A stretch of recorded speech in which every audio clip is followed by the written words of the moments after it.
fellow weaver. I'm your host, Willow Goose, and today we're here to do a dramatic reading and commentary on Shuttle-Craft Guild Bulletin number 2, dated October 24th. Now, we're going to remind you that this is only the second bulletin, and that will become relevant when we read the opening greeting here. First, I wish to thank all and sundry for their kind reception of the first Guild Bulletin. Our membership this month is over 200, scattered all over this country with a sprinkling in foreign parts. There are enough of us to have a considerable influence over the future of hand weaving.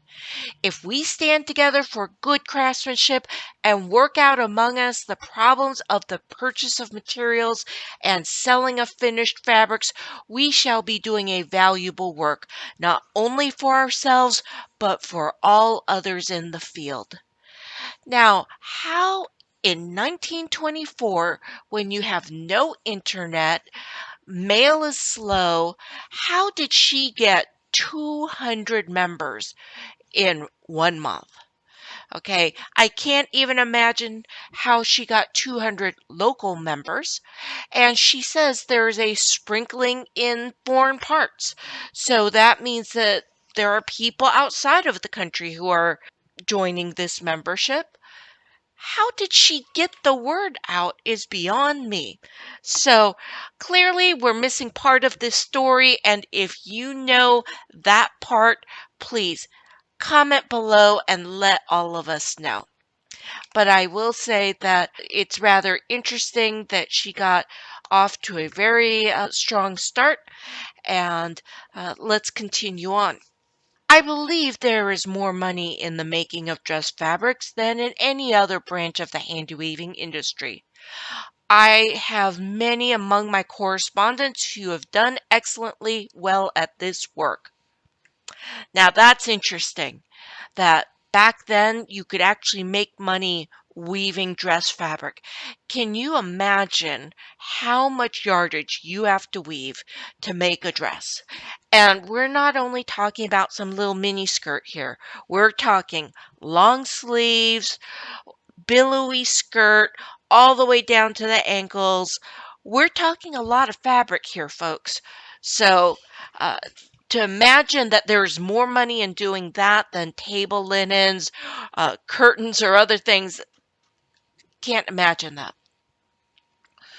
To be successful in this field, the weaver must be gifted with a good sense of color. This is indeed a gift, and unfortunately, the lack of it cannot be made up by training.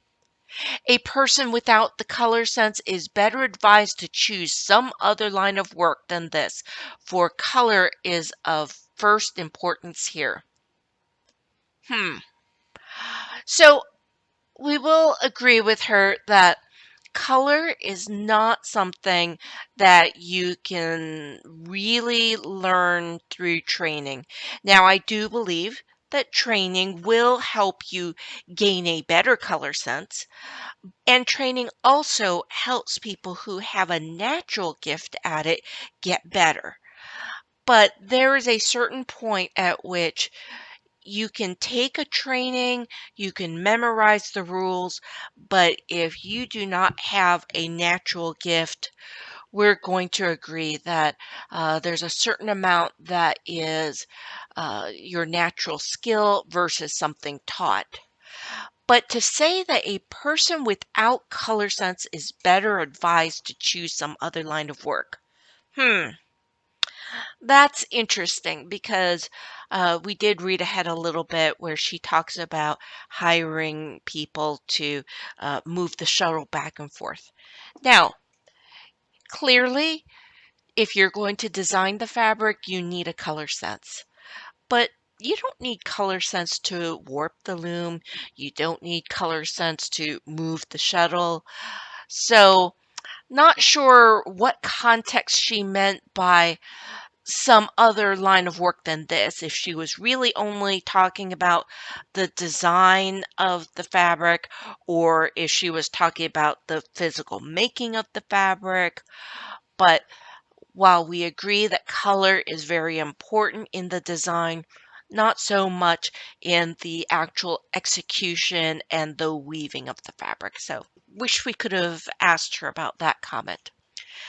She goes on to talk about the linsey woolsey dress, which is something that was traditionally a linen warp with a wool weft. However, she goes on to say that you can to use a 20/2 cotton warp with a homespun Shetland wool, and that will work just as well. So there was this evolution where people went from using linen in the warp to cotton in the warp, and that must have occurred by the time she wrote this newsletter. The other thing she makes note of is that the trick to getting a good linsey woolsey is to weave loosely, because if you beat it very hard, the fabric will be stiff. And if you look at pictures of the dress, the skirt is very flowing. So that's an interesting thought that she has. And part of what inspired this whole discussion was one of the correspondents or her readers who makes linsey woolsey dresses and sells them. And she goes on to talk about the price that they are sold at, etc., which is very interesting. You should read the rest of the bulletin yourself. Now, for multiple reasons, we will not show you a picture of the linsey woolsey, but there are many pictures on the internet, and you just have to Google for them, and you'll see what we're talking about. In our experience, a plain fabric without stripes or plaid is much more attractive if the warp and weft are of different colors, or at least different shades of the same color. That one we're going to agree with. There is a certain dimension that you can get with, say, a light blue and a dark blue, or even just one shade off. Or two different colors, and you'll see that a lot in silk noir, also commonly known as raw silk. The black with the color, or sometimes the warp is one color and the weft is a different color. It creates a different complexity of color that is very attractive, or we find very attractive. The present vogue of striped and plaid materials has brought me many questions as to how such effects should be planned. Therefore, instead of a threading draft for an overshot pattern, I am this month sending warping schemes for a number of the traditional Scottish plaids or tartans.